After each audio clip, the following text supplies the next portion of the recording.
And we are live. Hello. I'm getting better at not getting surprised by this. I think I just need to not look away from the screen anymore.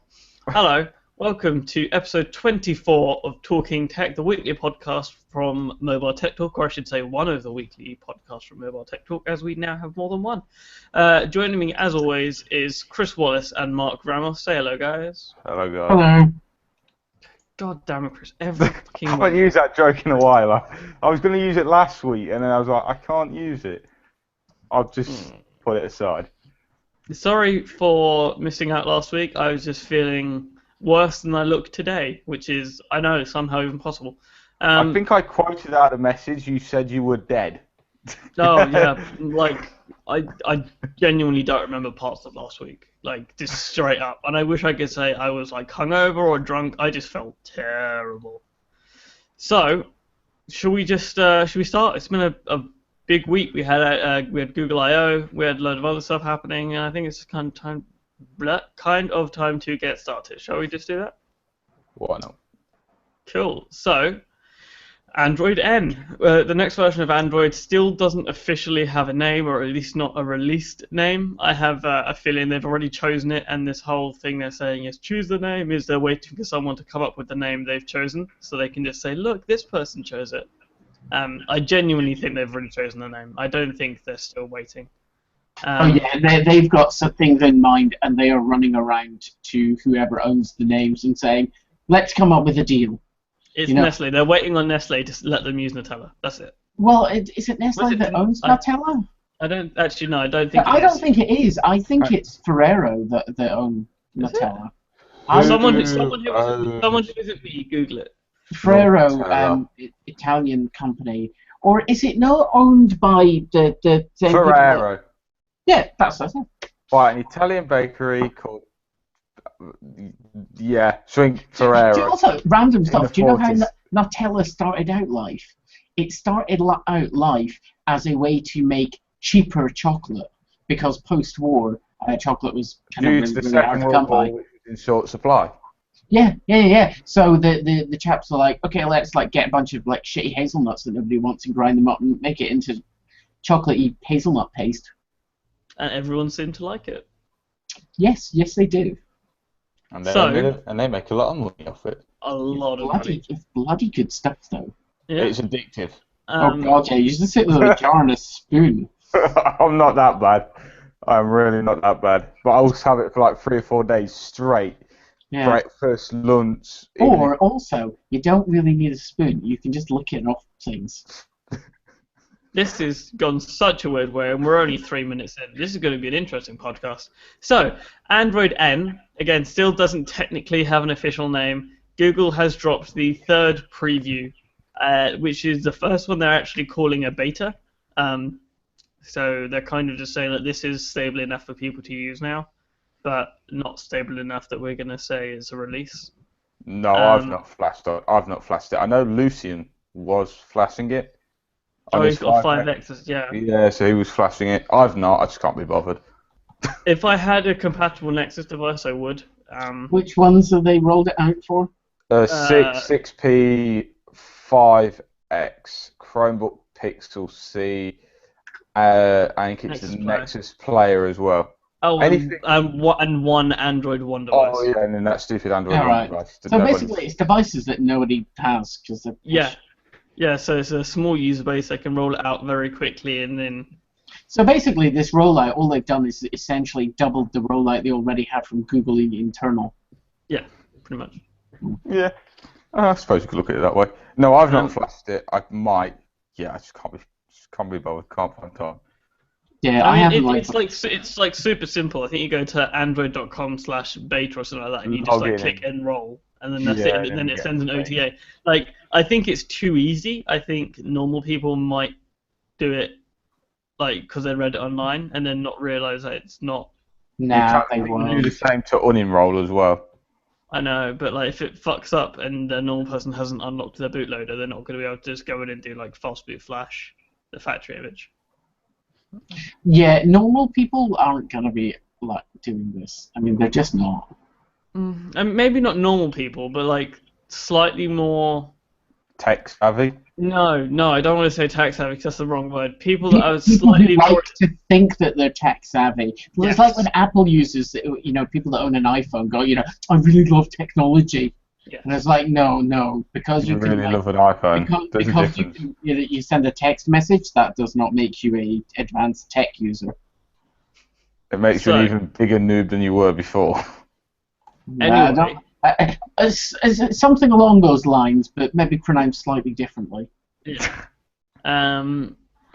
One of the big things about the third preview is it brings back Android Pay. So the first two N previews, the software was not at a state where where Google thought it would be appropriate, shall we say, to allow access to Android Pay, which is obviously their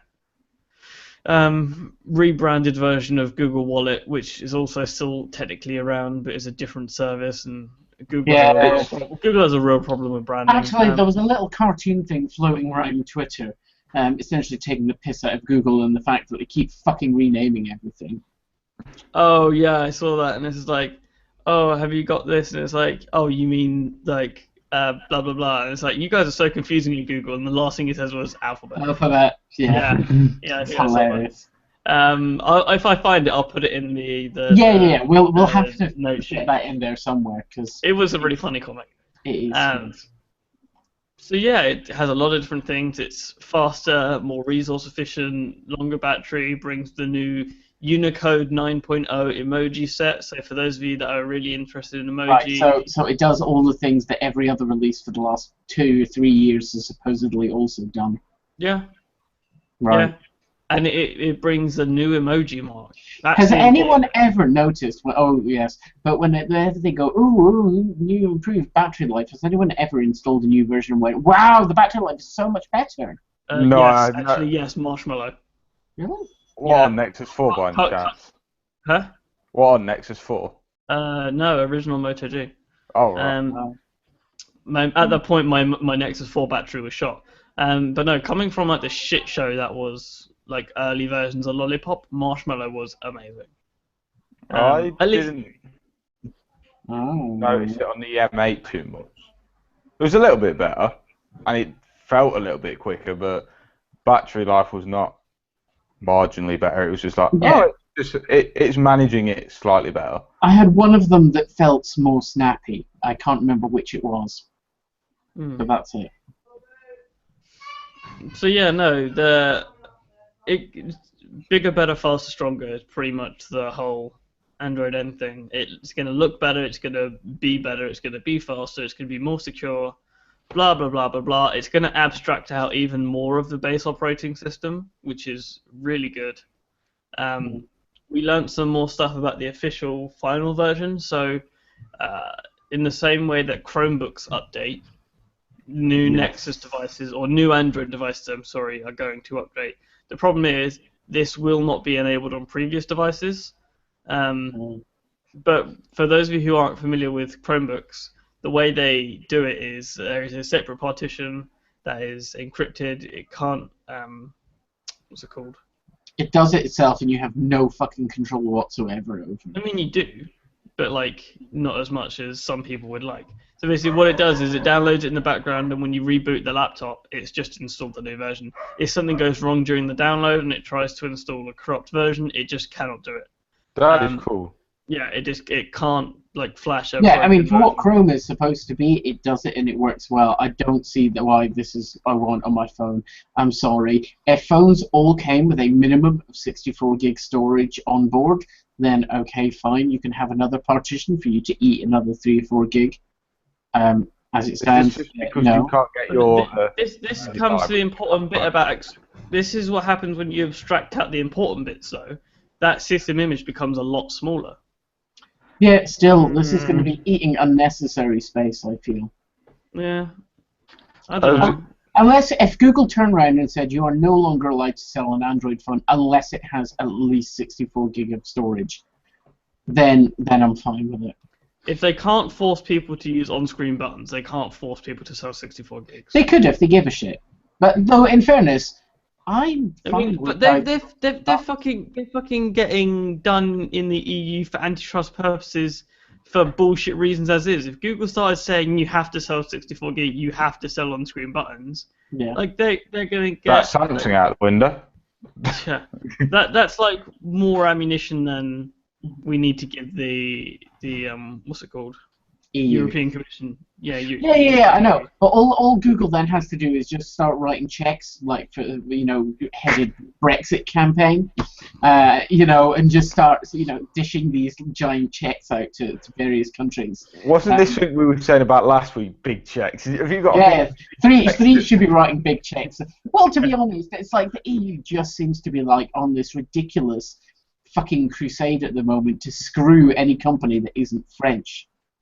Yeah. I I mean, was reading something on France the other day that was super yeah, interesting. because France has they're the people who have imposed and enforced your right to be forgotten. Yeah.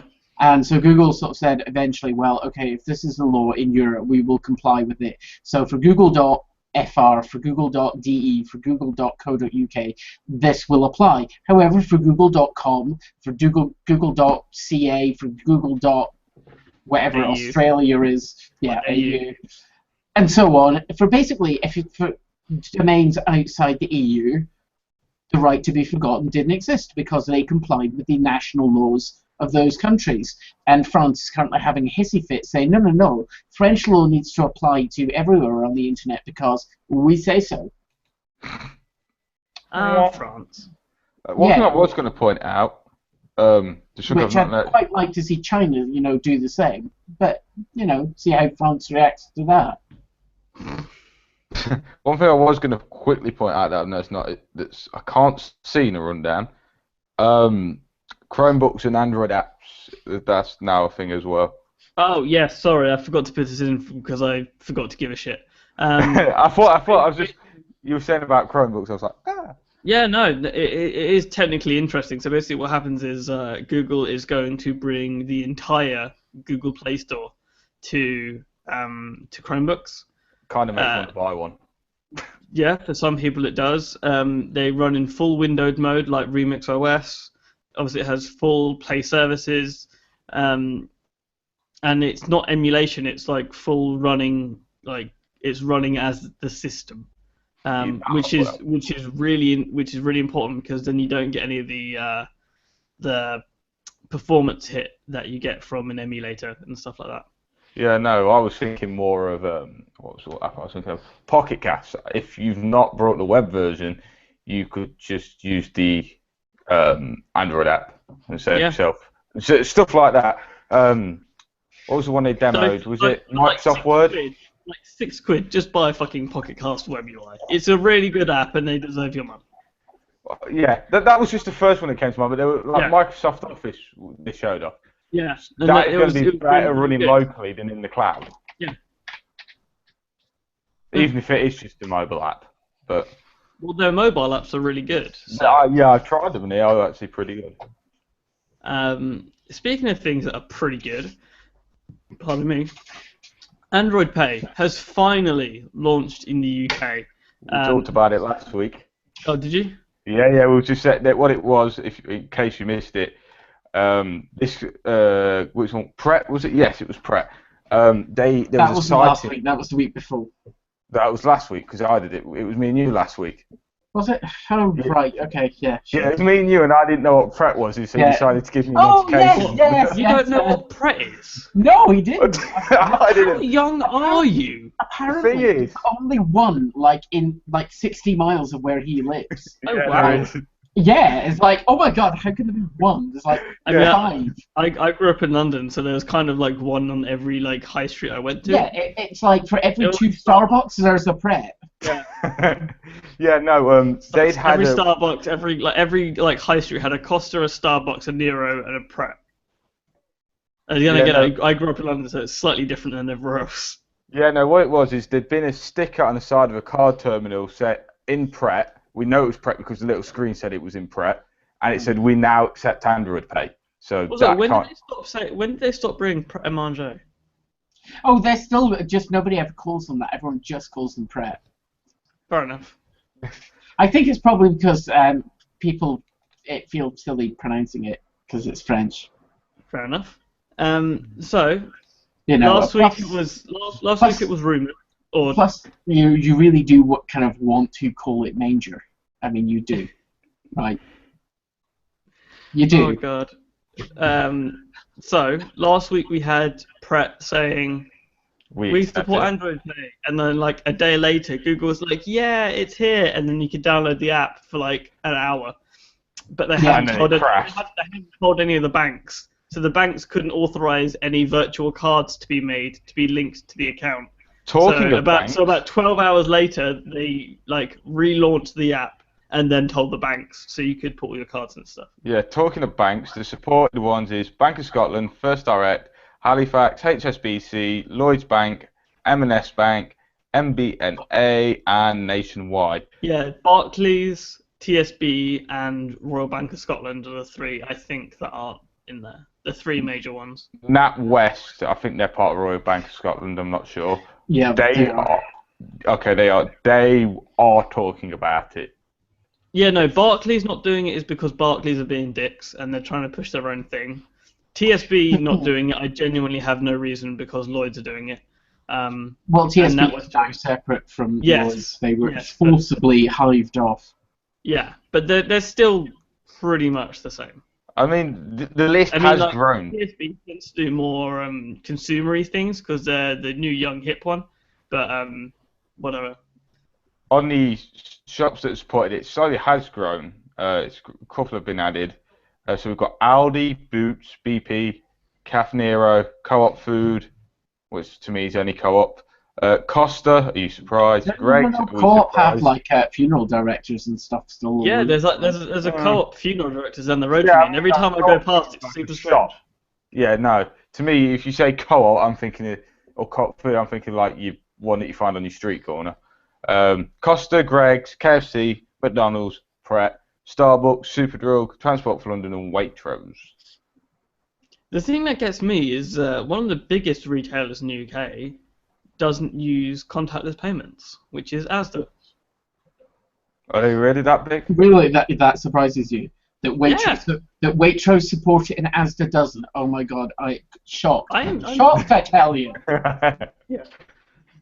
I'm genuinely surprised that Asda don't, because again, Android, Asda is massive. Yeah, the shops are big, I'll give them that, but they're not that big, I go to them all the time. This is what I helpfully get, message.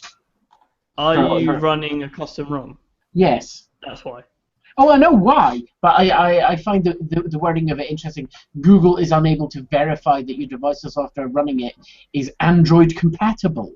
I think they're meant to say Android Pay compatible. Who knows? Well, I don't know. I mean, do they not have people that would catch such things in Google? Because Google, they're a really cash-strapped company, you know. Only got a couple billion in the bank. Yeah, talking of mismatched in error messages, this is only going to be quick and it's a bit of a tangent, but I broke down, called the AA, got recovered and changed the oil, blah blah. We then got a load of post addressed to my mum, right, saying that I'd broken down in a bike and I was towed to a garage. Okay. How can I break down in a bike? Because it mechanically failed. That would be considered a breakdown, would it not? Yes, but I wasn't in the bike. He was on a bike. I was on the bike. Technically, are you still towed if you go on a flatbed? No, I don't go on a flatbed. Not with the AA. They have they're like your little jockey wheels. Yeah. That you put the front wheels of the car, and yes, to do that they have a bar, and then they make a little bed for you. Bed thing, yeah. So it only sits out about no wider than the actual van itself, and the bike's in the middle. Okay. But I went to my granddad's and not a garage. I broke down in a Hartford HD 125. Oh my god. It's impossible. So, No, so Android Pay launched in UK. It still has to conform to the contactless limit in the UK, which has just been raised to £30. I say just, it was like September. With the contactless limit, which is £30. Anything more than that, you have to insert your card. Which is perfectly reasonable to me. Perfectly. That works for me. Yeah, it really astounds me when people that from other parts of the world that don't have this limit saying like, wait, so you have to put it in. I was like, what are you spending more than 30 quid in one time? I'm not even putting more than 30 quid's worth of fuel in the bike. Yeah, I put like 25 in my car. I put 6 in for 2 weeks. I think I filled up like 2 months ago. I think I have half a tank.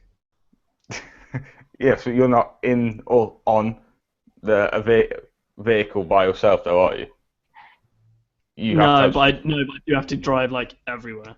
Oh, I'm going to say no. I have to, obviously, because you don't have a full license, and you have to have someone with you. Yeah. I'd like to try that on the bike. Well, it's doable. It's just slightly more cozy. So yeah, no, people outside of the UK that when you tell them we have a limit that you can't spend more than £30 on contactless, they say, well, what's the point of it then? It's just like, what the fuck are you doing? That you're buying more than that in one time that you can't. Like, well, yeah. Plus, all the places that you generally can use it are places you're buying lunch. I mean, yes. You know, I mean, what the fuck are you ordering at Pret that you're going to spend more than 30 quid? Exactly.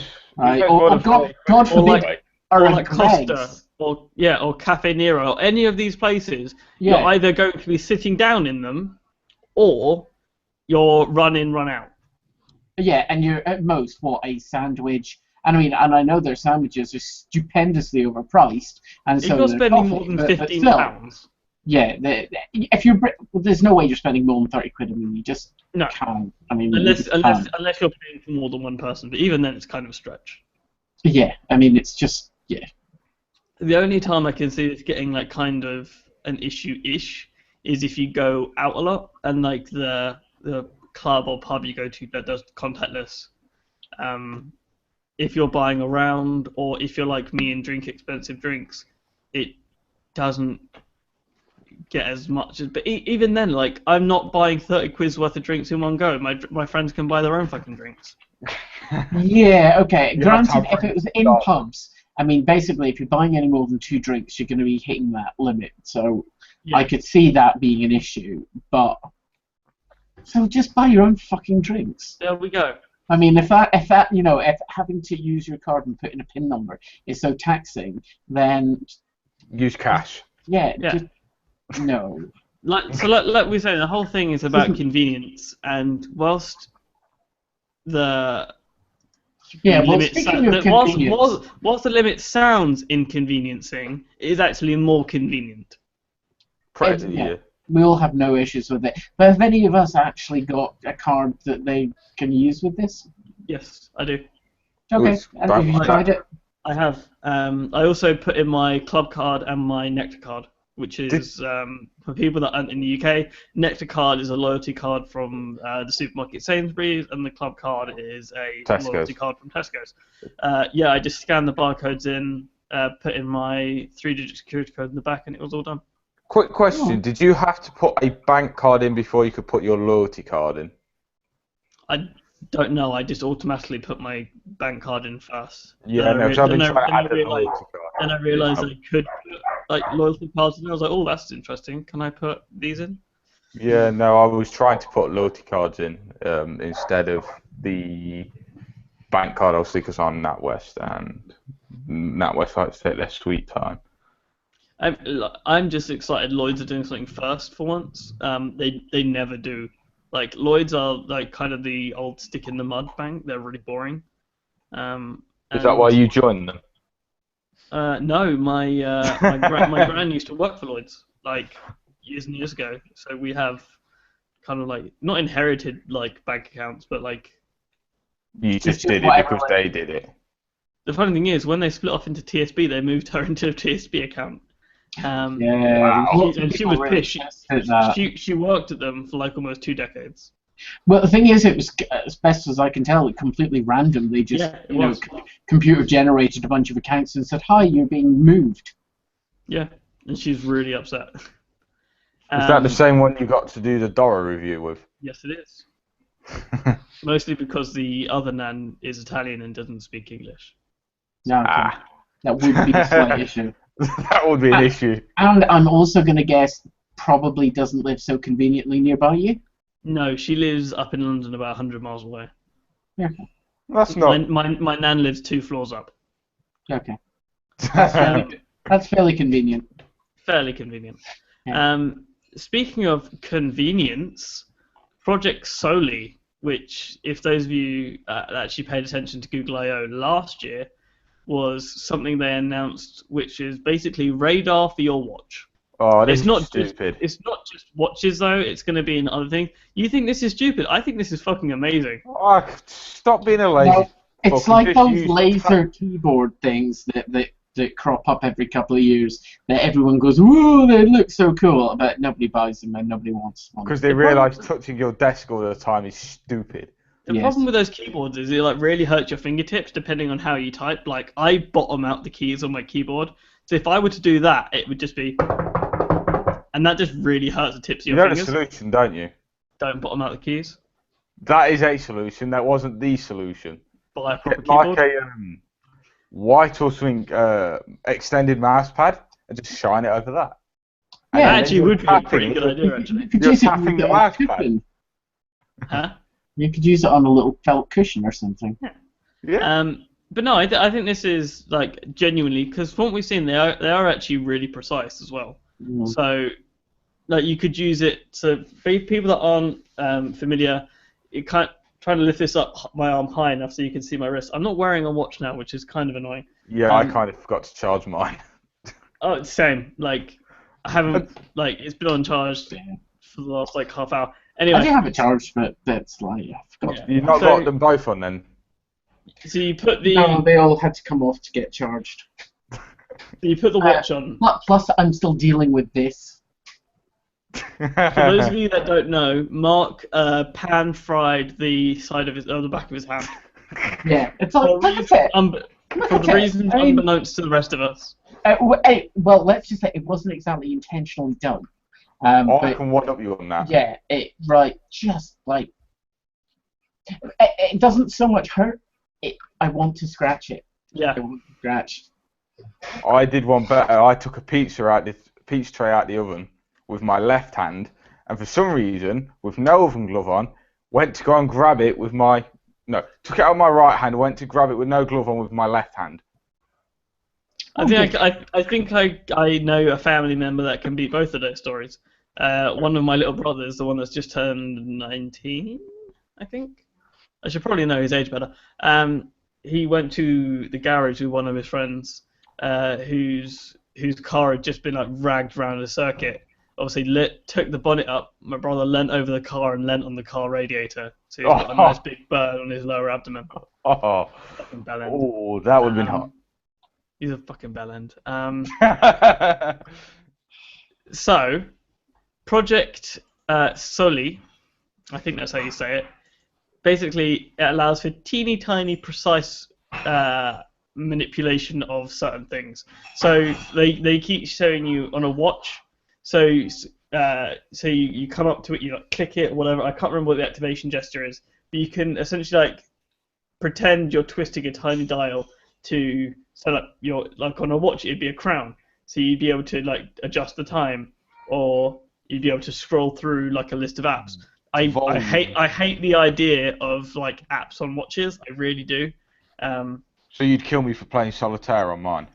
Oh god, like why would you do... It might just be because I have terrible eyes and like fat fingers, but that seems like the worst thing in the world to me. I did it because I was sat in college, bored out my brains. I was like, I have solitaire installed on this to try.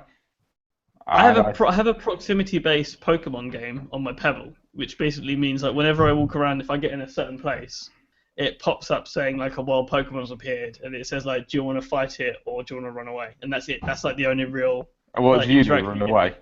Oh no! If I've got time, I fight that Pokemon. I try and catch it. But yeah, so like I think this is really cool. They're not just showing it on watches. I think they showed a JBL speaker. Yes, they did. So like you put your hand close to the watch and it activates, and you can like snap to start and stop. I assume you do something like this, like turn the volume up and down. It was as if you were to actually twist a small knob. Yeah. Take that as you will. No pun intended. Yeah.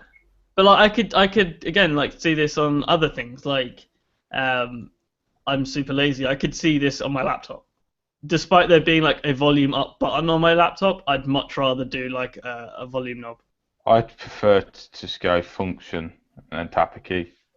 But Yeah. no, there is a thing though. But there's. I mean, if it takes off, it takes off, but I don't. It's the granularity of the control, which is the. You're not getting granular. It gives you the possibility of much more granular control, which some people like, some people won't like, and I think we'll just have to see. To get more granularity, you'd have to be physically doing it, like actually have your fingers touching, so not just doing it mid-air. Yeah. Or mid-wrist. I think the interesting thing is they showed this off last year, and they showed it off again this year. But just A, how much smaller it is this year, and B, how much less power it consumes. I think it consumes like 24x, so 240% less power this year than last year, which is impressive.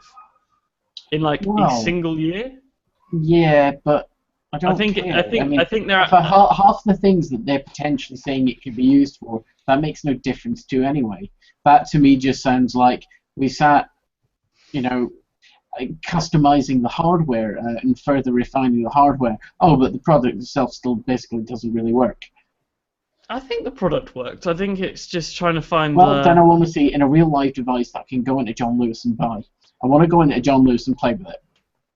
Okay, when that happens, did John Lewis still have retail locations? John Lewis? Yeah. Yes. Yes, they do. They have a big one in Leicester. They have great big department stores all over the place. Yeah, like 3 stories. I've been in one that's 3 stories. I genuinely haven't seen that. I haven't seen a John Lewis retail store in probably a decade. Where How long ago did you moved out of London now? Yeah, I live in Hastings. Like, it's a tiny seaside town. Okay. Okay, well, in real towns, they have these things called shops, okay? And in big towns, they have things called department stores. Actually, saying that, we have one department store. We have a Debenhams. Oh, right. So yeah, Debenhams is not too bad, but... Again, it's like a 3 or 4 story in like a really old, like original stonework building. It's beautifully done into the landscape of Hastings, but it's just like, you couldn't have more than like 2 of these in the entire place. Yeah, no, smaller towns, you have either kind of one or the other. Yeah. John Lewis is just so damn expensive, though. Yeah, it is. So, speaking of Google's projects, if you didn't like Project Solly, you're probably not going to like Project Jacquard. Jacquard? Jacquard. Yeah, I'm going to go with Jacquard. Well, let's just call it Project Not Going Anywhere. Or Project Bike, since it's shown off on a bike. Well, no, it's not a bike, it's on a jacket. So yeah, Project... it's to do with Levi. Apparently that requires some dude in denim on a bike. Yeah, so Levi Strauss is making a biking or commuter jacket with the Project Solly conductive, like, electromagnetic fabric. So basically, for all those people who commute on a bicycle in Southern California, this is great. For people who live in rest of planet Earth, this Why is are you wearing a jacket that thick in Southern California? Well, where the fuck else are you going to be wearing that ridiculous looking thing? Centre of London? Really? Yeah, because you're going to wear a denim jacket as That's your not, it's not a protection denim for the jacket. weather in London. It wasn't a denim jacket. Looking. It's made by Levi. I would be willing to bet it's made of denim. Interesting. It might have like part. Does Levi make anything else? Yeah. Like what? I can't tell you off the top of my head. That's T-shirts? like. Yes, actually. They do. Very similar to what I'm wearing. Okay, so denim being thicker cotton fabric, they also make thinner cotton fabric. Well, cotton is a very widespread use material. Okay. Well, Either way, I'm implying a cotton piece of clothing is not going to be sufficient for commuters who live in London to deal with the weather. True, yeah. I guess. But the thing for me is, like, again, this is something else they showed off last year. but this year again they've put it into a project, an actual product. Before I forget, Project Solly, they actually made a demo watch with LG to actually show that it can be made, and they made a demo speaker with JBL to show it can be used. With the Jacquard, they made a jacket with Levi Strauss. But the thing is, the entire jacket isn't touch sensitive and controlled, it's only the left cuff. Yeah. And there's still like a little dongle that you slide in over the button or something like that, and it's super strange. Like, if you hated Solly, you're gonna hate Jacquard. Like, I like Solly and I hate Jacquard. I personally hate them both. Yeah, I don't see either of these going anywhere. They're both just. They're These like are these are for dicks that live in Southern California and just swan around and have too much money. I don't think Southern California. I just think California. No, Just the West Coast. no, because like California's quite big. I think kind of Northern California doesn't really have the weather for this. Plus, once you start getting away from San Francisco and the weirdos. I mean, San Francisco and Austin, Texas have the weirdos. Yeah. I thought Hastings did. Although, to be fair, we do. What was that, Mark? I said, to be fair, all of Texas has weirdos. Just that is different, true. Just different ones. Yeah. Just different types of weirdos. Yeah. So, none of us seem to be particularly interested in Jacquard. I'm really interested in Solly. Because you're There is a third project inside Google's ATAP division, which is Advanced Technologies and Projects. That's what ATAP stands for. Is Project Ara. Again. How many years have they been going about this? Ara, I think 2 years, maybe in its third. I think it might be in its third at this point. I think it's coming up to its second or third. What decade? Yeah, no, I think it's coming into. I think it's coming into its third year because Regina Dugan, the person that just left Google's ATAP for Facebook, she was like ex-head of DARPA, and one of her rules was it has to show a proper, not product, but like show it has value and like a plan, a business plan in 2 years. Otherwise, he got kicked out of ATAP, pretty much. And since she's gone, it's been kind of restructured. It's now under the direction of Rick Osterloh, who used to run Motorola. He's now like in charge of all Google's hardware efforts, under of which ATAP comes. But yeah, Project Ara is still somehow alive. We all assumed it had just kind of gotten spring cleaned because we haven't heard anything about it in months. They were supposed to do a trial run in Puerto Rico. That didn't happen. It's just they've changed a fair amount of stuff. Before it used to be like slide-in electro permanent magnets. What's it called? You could literally change pretty much everything. Now they've changed the locking mechanism. The processor and radio is actually built into the phone now, rather than being swappable. I think that's a good thing. I think it's a good thing as well because you can upgrade the main body or frame and just get a new C, which should cost less in theory. Yeah, I think they call them the endoskeleton, which is just a fuck off name. Like, just don't. Just call it the frame. Call it the frame, yeah. Think about it, what would we call just get? Okay, so they've just released some new bands. There's a better processor. Or instead of just buying a whole new phone, we'll just buy the frame, which is probably going to cost nowhere near as much as an actual full. I can almost guarantee you an endoskeleton with a high-end processor is going to easily cost $100 or more. Yeah. Because they said a high-end Ara phone is going to cost like a high-end Android phone, which makes sense because it's an expensive amount of components.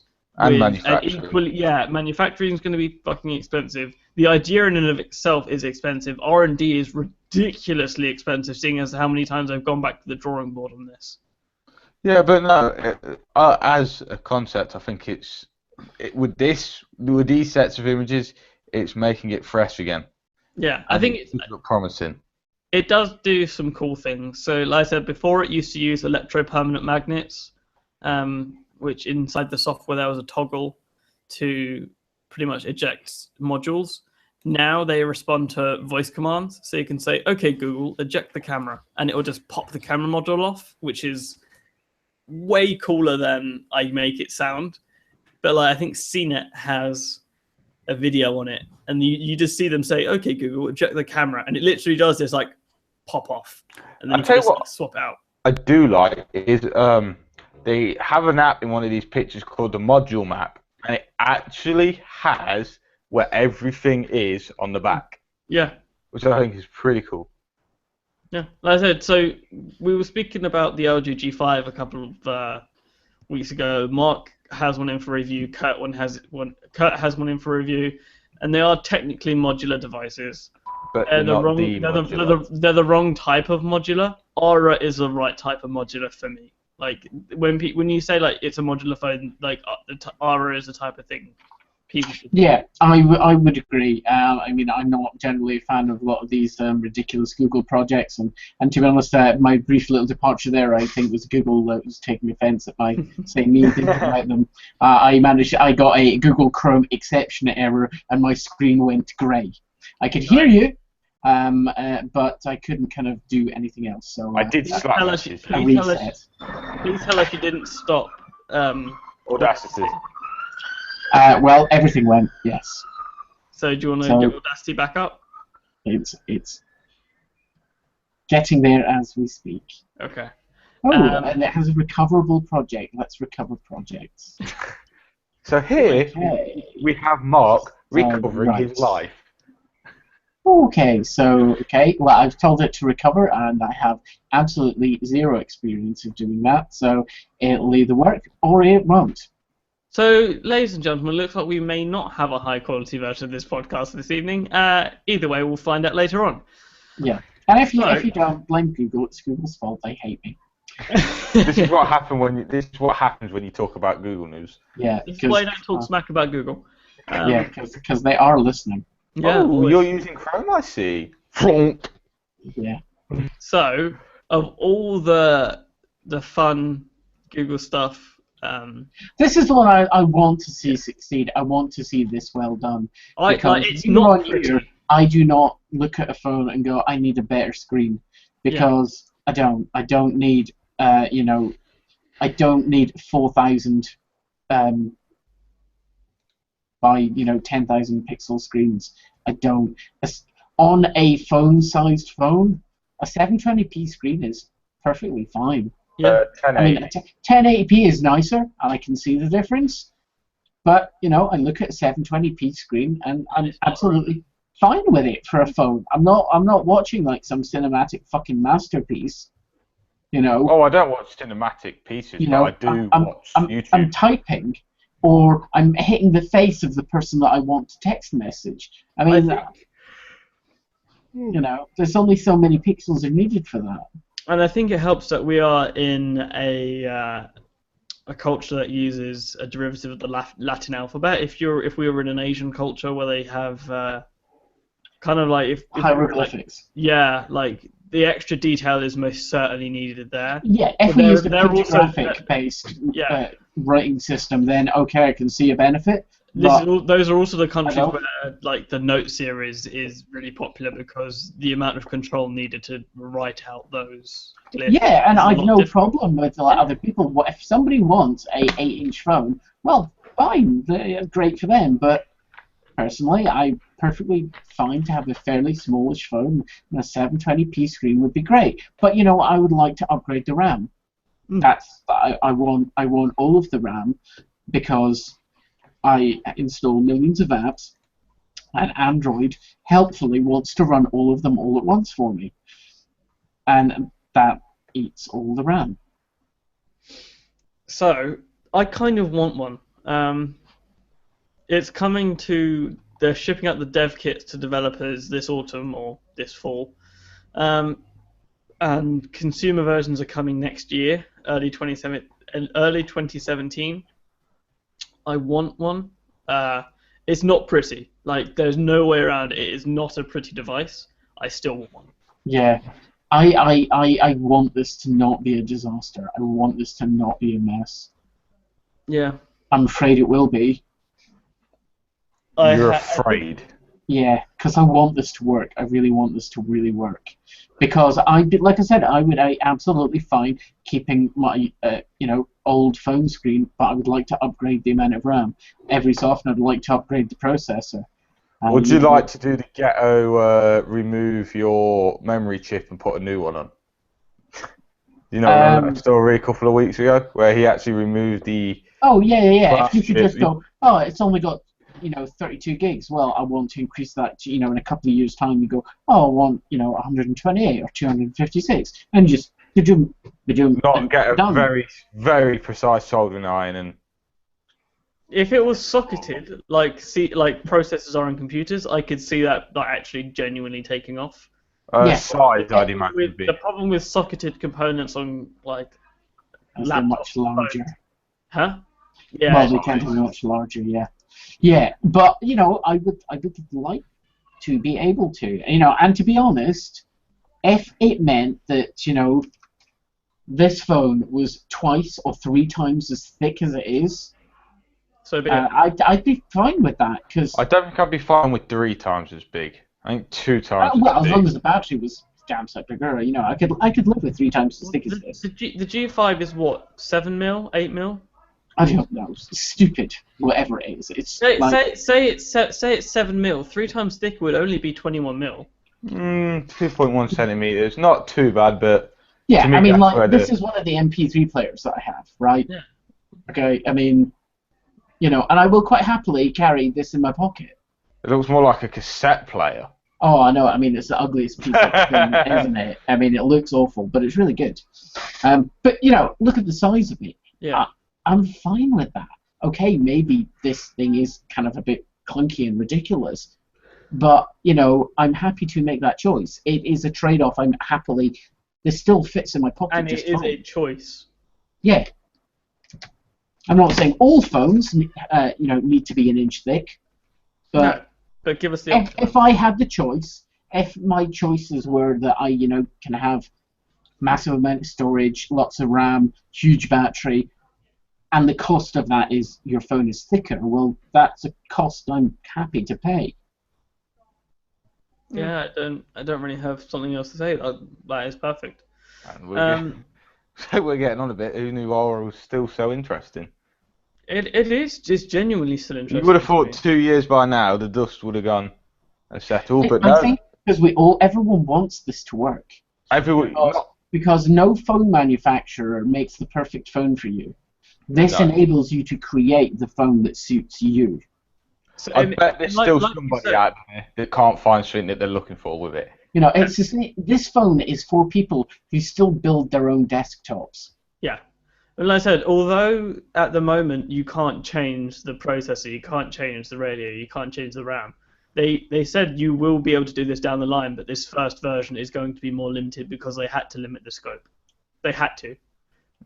They couldn't go big or go home. They had to go small or just break the bank.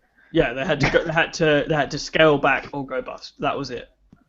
So yeah, I don't know what to say. I'm just going to move on to the next one because this next one's actually quite interesting to me. So we've spoken about Amazon Echo for a little bit, which is Amazon's. Do you feel comfortable calling it AI assistant? I'd call it Amazon's voice assistant that's not in a phone, or in a computer. It's like its own standard little thing. Yeah. So Alexa, which is the virtual assistant inside the Echo speaker, the Echo Dot mini speaker, and the Echo Tap. Is it Echo Tap or? I think there was the Dot. Yes, it's the Tap. Is it Echo Tap or just Tap? I think it's just Tap. I think it's just Tap, but it's called Tap because in order to do it, you have to tap the button to wake the device up. Which is weird, but I'll get back to that in a second. So it's because it runs on battery. Yeah, but there is a wireless charging dock, so when it's on the dock, it should be able to just go listening all the time. Yeah, I just don't see why software couldn't improve that. Yeah, it should be there, it's just not there. Yeah. So, we were all wondering for the longest time why Google, Microsoft, and Apple hadn't done this when it seemed like such a perfect thing to do. Turns out Google was doing it, and they announced it this last week, and it's going to come out sometime later this year. It's called Google Home. They've kind of rebranded Google Now as Google Assistant. It's not completely rebranded, but the predictive part is still technically Now, but pretty much everything else is just Google Assistant. It's cool. It's like a white. It kind of looks like a air freshener type thing, like a slightly bigger air freshener. I was thinking that, and then I thought actually it does. To me, it does seem to have some reminiscence of the Nexus Q. You kind of get. I don't know. bit I'm quirky thinking like less that. air freshener as like a little ionizer.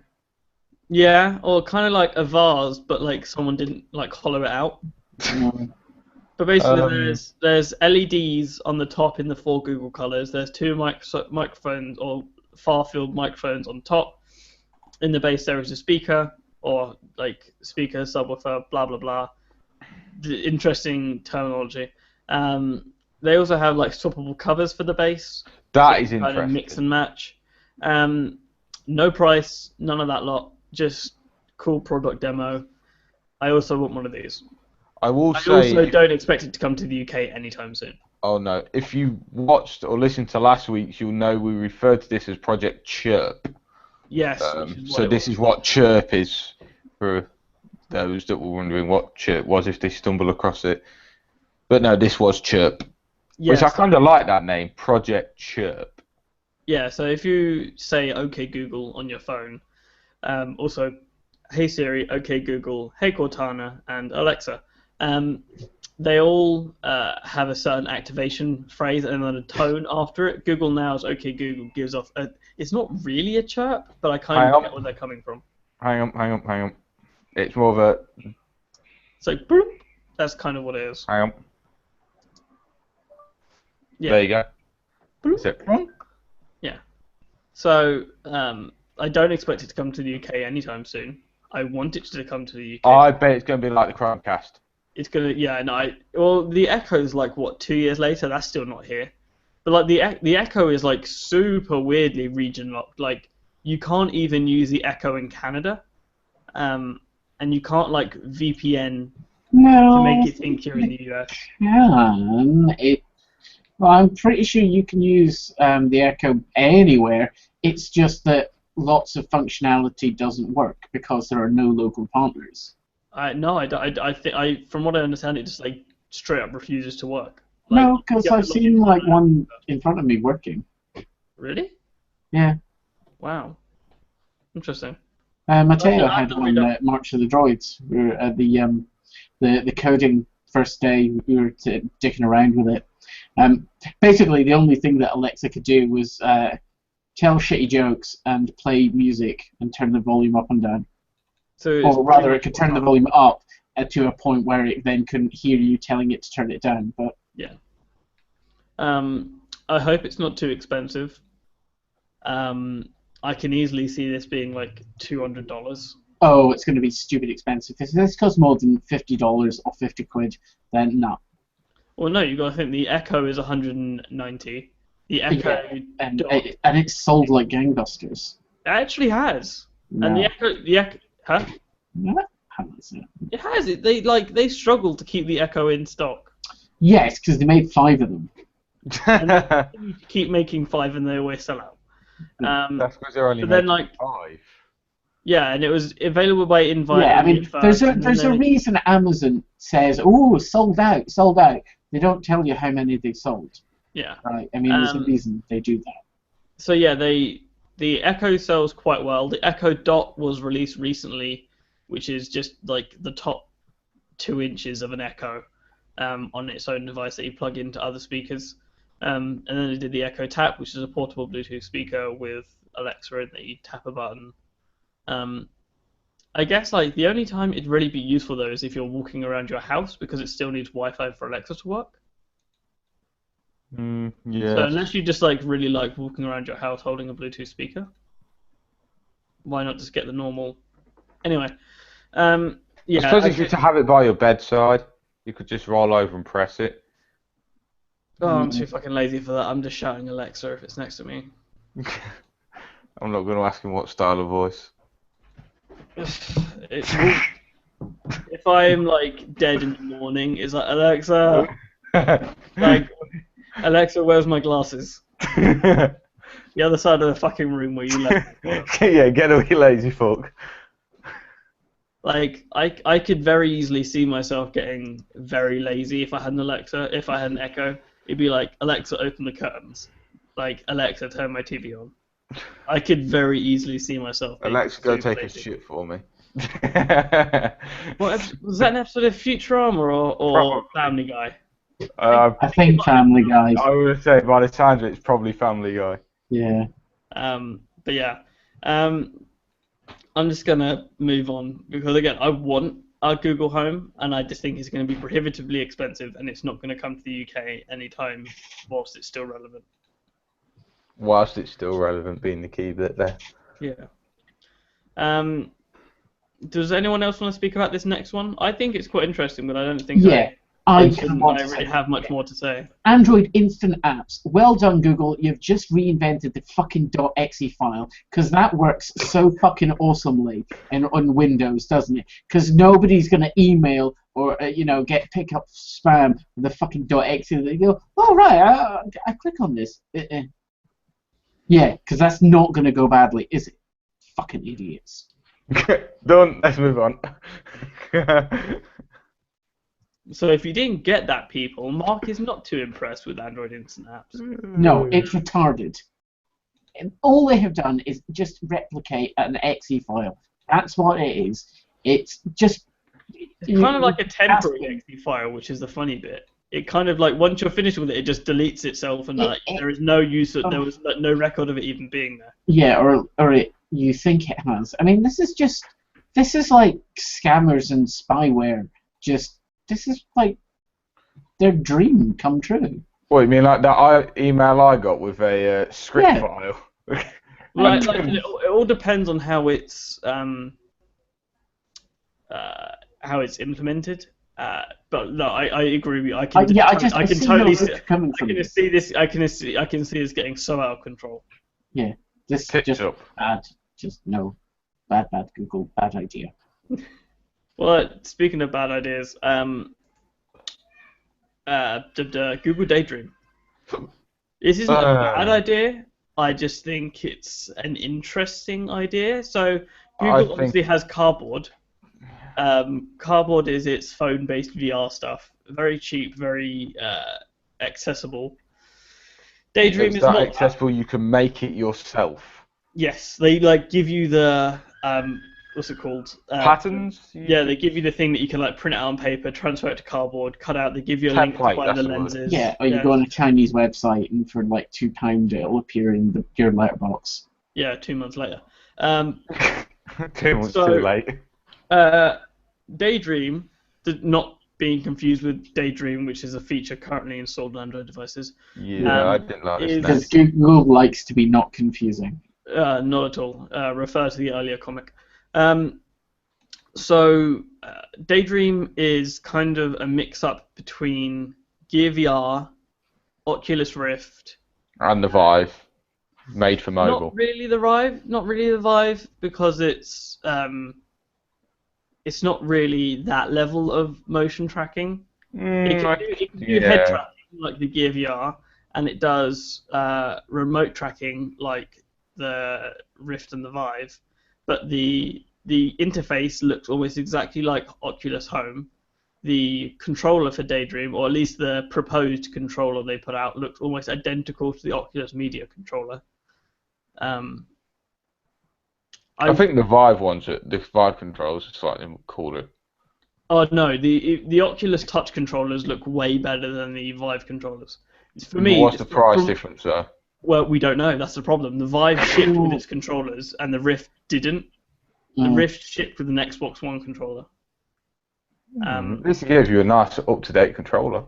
Yeah, from what I understand, the only thing the Rift has going for it is its room scale VR. Not the Rift, the Vive. The Rift looks better, has better screens, has the better software. It's not been taken But- to so much. I've noticed. Yeah, because it's everything they promised isn't like fully out yet. Yeah, I think that's what's Whereas got. HTC with the Vive was like, look, we know it's not pretty, but I still think the Vive looks prettier than the Rift. really, Yeah, oh, it's the Vive different. looks like something from an Alien film jumped out and stuck on your eyes. I think that's why I kind of Well, like yeah, it. but who cares what it looks like when you're wearing it? Yeah, no. But if you're wearing it and you don't even get the best screen out of the two, that's like like the Well, Rift. so But the Rift high looks definition. better. The Rift looks better if you're looking at someone from the outside. It looks better when you're looking in it. Like those are the important stuff. From what I understand, the Rift controllers are way better. They're just not out yet. But yeah, like the room scale VR is what really gets people with the Rift, with the Vive. Is it going to The get so Vive is not too expensive. It's just under 700 quid, Yeah. which is not bad. Don't never forget like the £1,000 PC you have to run it. Yes, true. Until later this year. Until later this year, when you can get like a GTX 1070 or a AMD 480. Like I we tell don't you what know. made me chuckle. I was looking at Go PC on. on PC World, and I put in gaming PCs, and I think I set the budget to about anywhere from 500 to I want to say 800. I think I set it to at one point, just nosing. The Rift actually comes up and is classified as a gaming PC. Interesting. Are you sure it wasn't like a gaming PC bundle, or was it just like? Nope, it was a straight up gaming PC.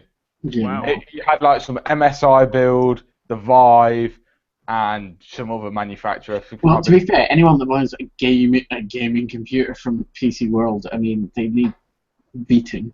I was just looking at price points. That was it. So yeah, like the interesting thing is, although they will be making their own Daydream headset and controller, it's just a reference platform. Like OEMs will be able to make their own, which will be interesting. We don't really know what specs you need. They said a couple of devices, they said devices from X amount of vendors, a few devices from X vendors will be compatible. They didn't even say what devices. They just said like a couple from Samsung, Huawei will be compatible. I don't know what I don't even think they know properly yet. I think it was, oh yes, this project is turning out nicely. We'll just bang it in. Pretty much, I really liked Cardboard. I think I'm gonna like Daydream, but I need to try it out. So, Yeah. Oh. So a couple of weeks ago, we spoke about the LG G5 and Quick Charge 3.0 when Benson Leung, who's the Google engineer doing all the USB-C stuff, said pretty much don't buy anything that has Quick Charge 3 because it is outside the USB-C. This wasn't for power the spec. G5. This was for some other phone. No, Yeah, it was an Oppo. No, it Yeah. was for the G5 and the HTC 10. The G5 doesn't have. It does. It has Quick Charge 3.0 from. It doesn't have Type C though, does it? It does. Yes. Oh, I didn't think it did for some reason. No, it did. So yeah, any Quick Charge 3 over USB-C device, he was just like, nah.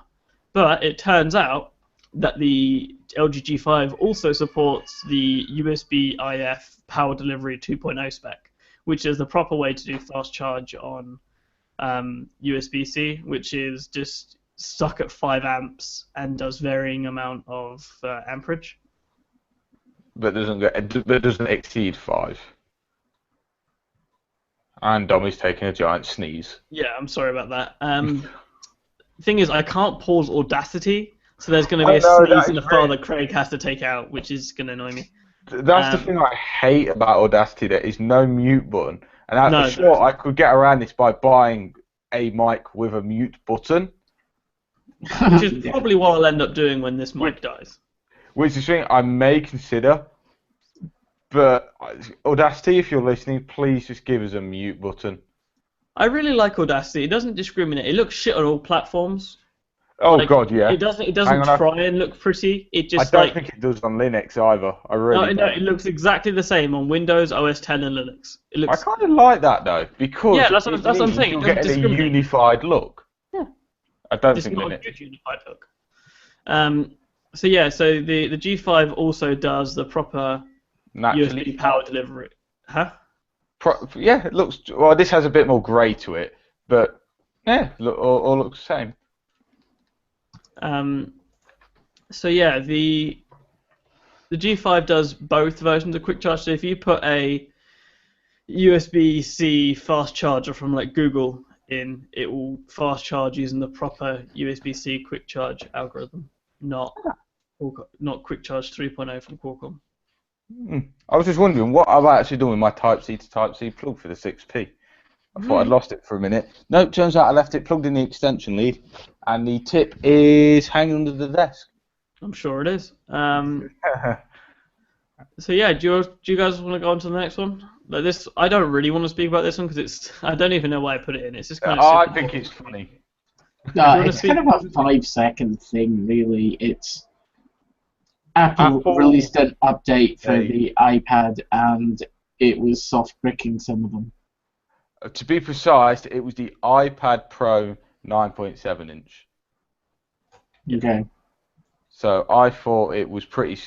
And if it does brick, all Apple are simply saying is, come in store, we'll replace the device. Yeah. That's how bad it is.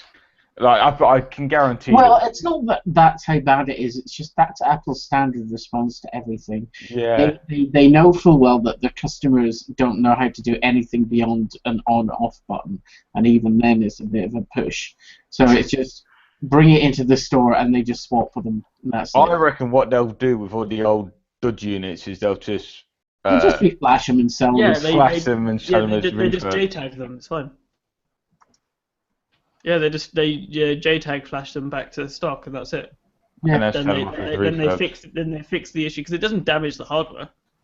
It No, just stops. It just like writes a bad sector to the flash that just can't be read anywhere. Get rid of that bad sector and boom. Yeah. Moving on.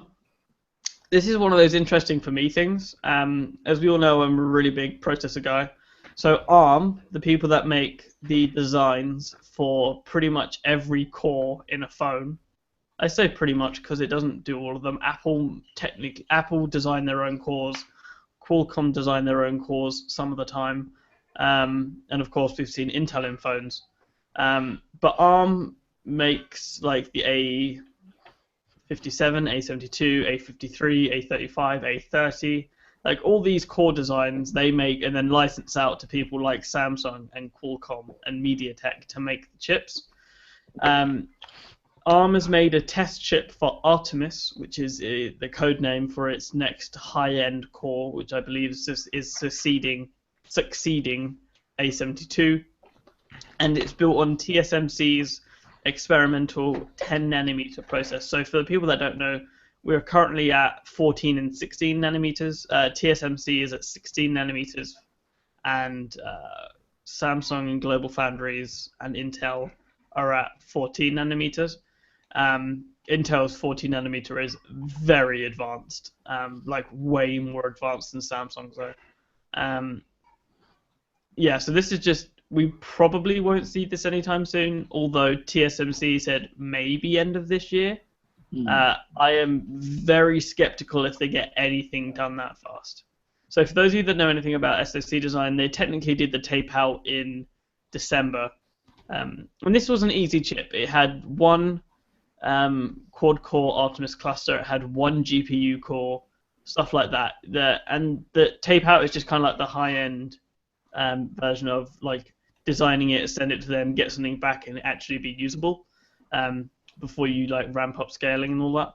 It was interesting to see all this. I don't think they're going to get it done by the end of the year.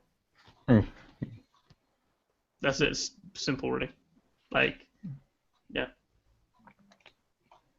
And Mark, do you want to speak about the next two, seeing as you added those? I can do. Go for it. Okay.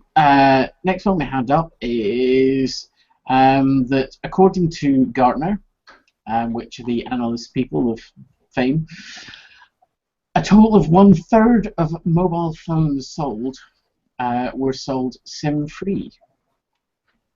So this is kind of a big change. I mean, especially given Western markets. The US isn't alone, and most of Western Europe still. Most phones come with a contract. That's how people buy them. They get their phones for free, and they come with a 2-year contract. However, the other big way of buying phones in the West is you buy a phone pay-as-you-go from Mobile Network, which some people could argue is very, very similar to SIM-free. Certainly it's a similar cost. You have the similar ability to not being tied into any kind of contract. However, this is SIM-free, so this is direct from the retailers or the phone manufacturers themselves, selling you with nothing whatsoever to do with the mobile phone networks. They have nothing to do with this, and this is a major, major, major change. One thing I will point out is, what I was going to say, I forgot now. I forgot. Oh yeah, some SIM-free phones are sold by some carriers, but they're not advertised as SIM-free. Yes, so 3 Carphone sells Warehouse. devices. Yeah, Carphone Warehouse. I know their contract, but I think you can buy some pay-as-you-go. Buy some on pay-as-you-go. They will just go out the back and grab one. Carphone Warehouse is interesting. All the phones that they tend to stock tend to be SIM-free. And then they just give you a SIM card and a phone, and go, there's your contract. But even still, you know, Carphone Warehouse is a fairly significant player in the UK, but the majority of the way that handsets have always been sold, it's been through the mobile networks. Yeah. It's the networks. You're not the phone. You're not Samsung's customer. Vodafone is. Orange is. EE is. Cellnet is. They are the people who. This is partly why. You're going back a few years, Mark. No. It's true age.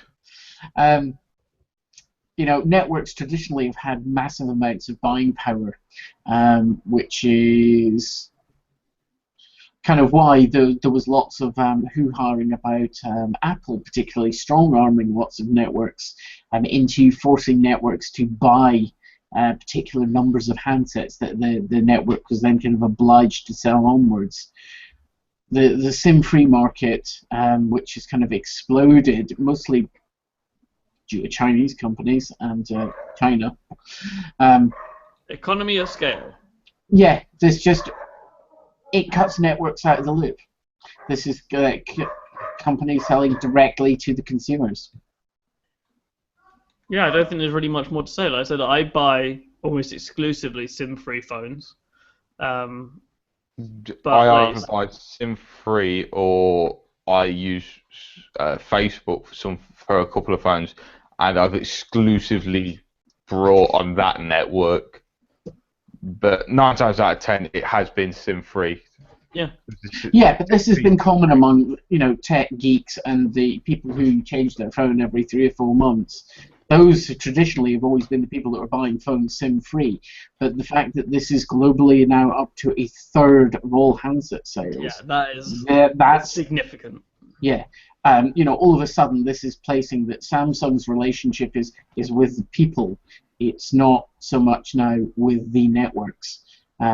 Because, it's nice and easy to sell through the networks because all you have to do is convince the buyer of a network through perhaps the judicious purchasing of very expensive and boozy lunches that Vodafone needs to buy 5 million Galaxy S12s next year, and there you go, Samsung's automatically sold, and then the network, who's already bought the damn things, are then effectively forced to push the things out to customers.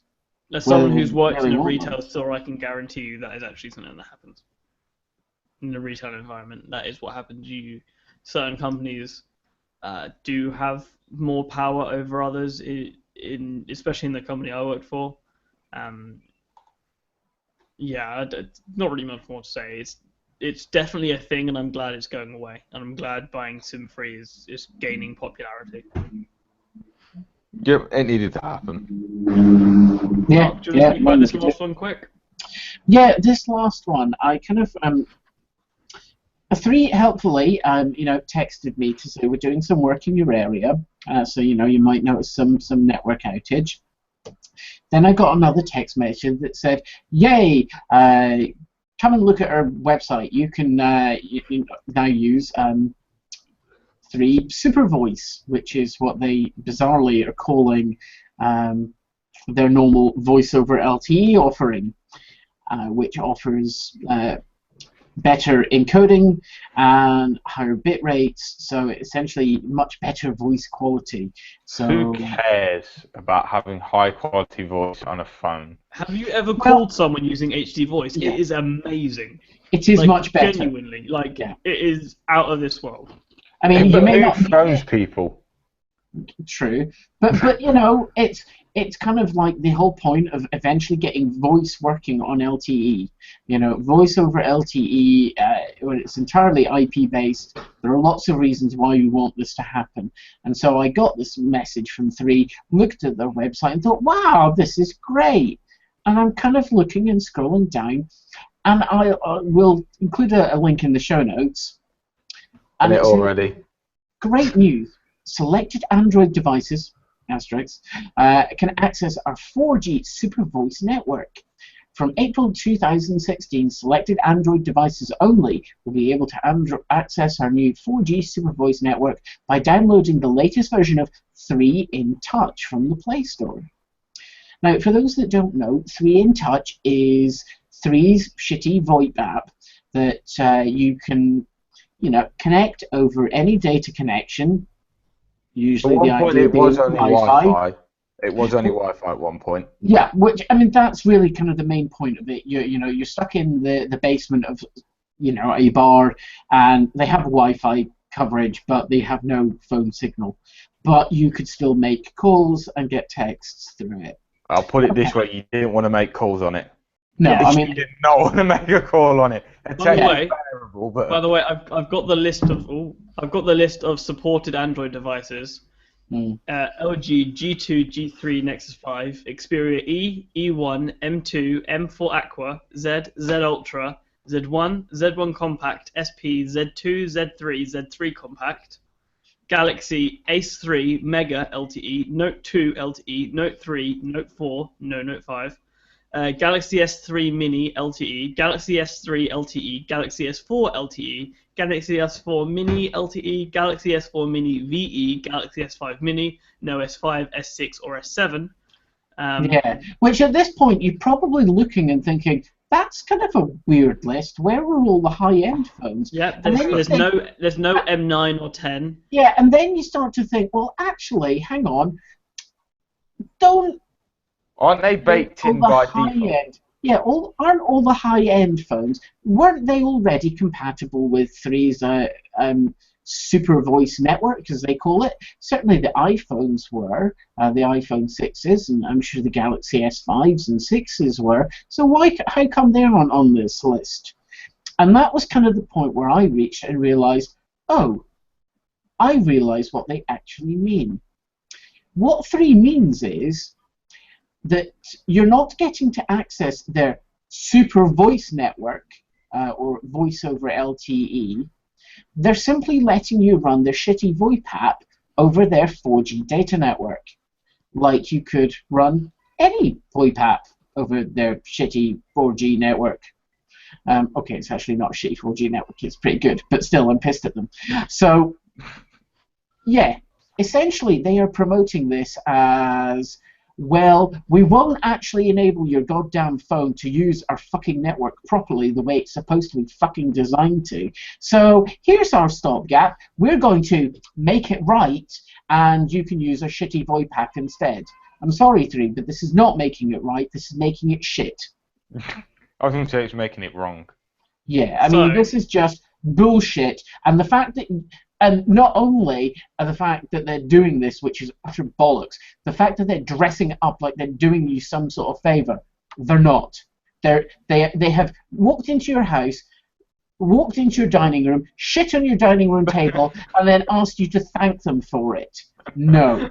No, 3. This is not good behavior. We do not like this. Now, I accept you have a really nice 4G data network. Your capacity, I mean, we all basically use you, all the tech nerds do, because your data network is pretty great. And they're You offering know, unlimited data for reasonable prices. In yeah, fact, they're offering unlimited data. That's the thing.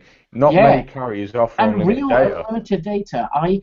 When I first started playing around with them, I wanted to see just how unlimited they would let me get away with, and I put 200 gigs through in the first month. 3 didn't bat an eyelid, not a text message, nothing. They didn't care. Yeah, you try that with any of the other networks and see how close you come to get. Because you try and put 200 gigs through EE, they will be sending people like through your door. I mean, just not happening. And not with a key either. No, with a chainsaw. Yeah, so I'm gonna cut this off here just before we get to nothing really bad. This isn't good. None of us are particularly happy about this. If anyone's used a 3InTouch app, you know how terrible it is. It's not Yeah, terrible, well, but it's not great. Yeah, I mean, Could be so the fact much that better. the fact that the app itself is kind of crap, I don't think that's the problem. What I really don't think it scares helps me, things. oh, it doesn't help, but what scares me is the fact that this is their solution. It's like, why don't you just make fucking voice over LTE work on? Why don't you just enable it for every phone that supports it? You know, you are choosing as a network to not allow this to work on a multitude of handsets that support voice over LTE. Why are you doing this, 3? And why are you giving us this shitty stopgap? This makes me afraid and concerned.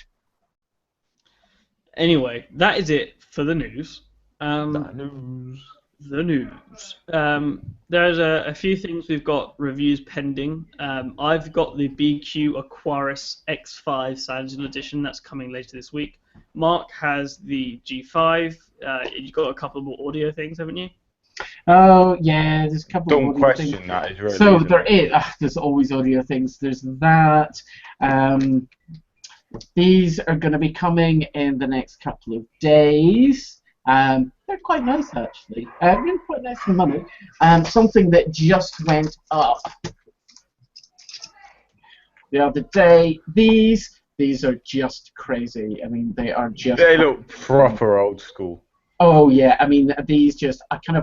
I did actually go on eBay and look up the price of Walkman, and then I thought, actually no, I wouldn't want a Walkman, and then I looked up Discman, and then I realized I don't actually want to go back to having one album at a time. But you know, I mean, They these look just quite look. nice. They are actually really quite impressive, and there's unlike the shit from the 80s, these are actually really, really sturdy and solidly constructed. Really impressively nice built, and just crazy as shit sounding. Is that Kind of crazy mental. shit in a good way or crazy shit in a bad way? Read the Neither. review and find I out. mean, they're pretty good. I mean, they are kind of fairly expensive. Their RRP's like $30, whatever that works out in pounds. So about 90. Yeah, so they're not particularly cheap. You can certainly get things that have better audio quality, but a 10-minute listen from a friend who had a little play, his immediate response was, "Fuck me, they're really good." So yeah, there's a certain element of people out there who will love them. I assume they'd be very light as well, seeing as there's not a lot of them. Yeah, they are really quite light, although slightly heavier than you would think. This metal band in particular, it kind of looks so flimsy, but it's God knows what it is, whether it's titanium or steel or what. But I mean, You'd know if it was steel. It's either aluminium or titanium. Well, I really don't know what they are, but I mean, there is some serious grip on these things. I mean, these are skull squishing. Interesting. Chris, do you have anything to review this week? Yeah. Yes, I've got the 6p. Yeah, there it is. The 6p follow-up. I think that's coming out the day after your Aquarius, which I think is coming out on on Tuesday. I think so, but I can't I remember. can't remember what Craig said because he kind of got left in charge of scheduling for a bit. I don't know. Well, I thought it was supposed to be today, was it not? No, I had something coming out today, which was my Google ecosystem editorial, Okay. which was can a third platform exist without Google's blessing, basically. Yeah, so this is coming out after your Aquarius. The which one was it? Smart Prime 7. I've just finished. I finished playing with yesterday, which is actually here. I don't think you were here last week, Doc. No, you weren't here last week. I was not. No, I don't know if you read, but obviously more phones from Vodafone. So I've finished with that. I've moved on to the first 7, which is quite interesting because it has 512 megabytes of RAM.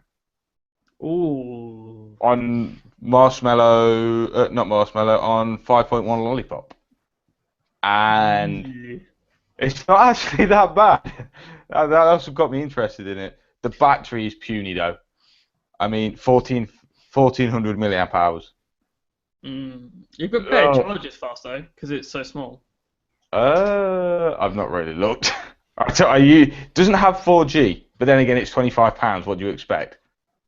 Yeah, I guess. And this Prime is 7, so I'm drafting the Prime 7 up. I was doing that earlier today, and I'm going to do it again tomorrow. So that should hopefully be out next week, this week, end of this week, beginning of next week, just depending how things go. Okay. I've also got a kind of rant on the Snapdragon 615 about and why I try and avoid devices that have it.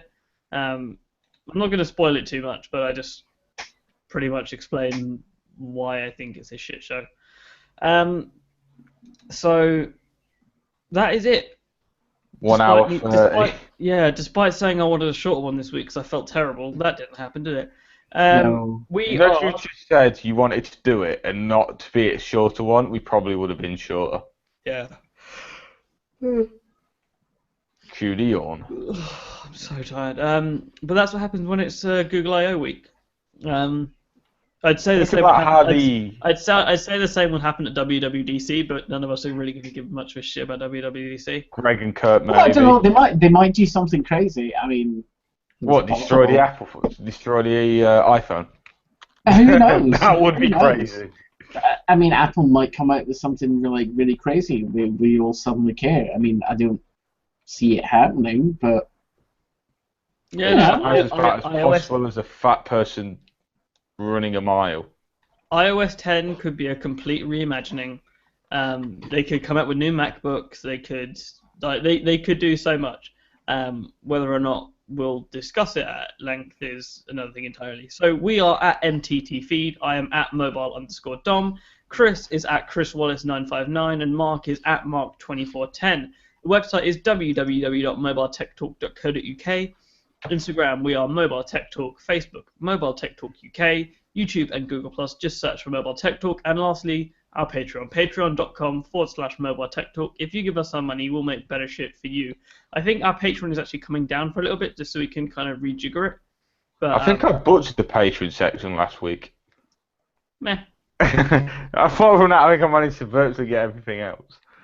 Nah, it's fine. That is it. Thank you, gentlemen, for joining me this week.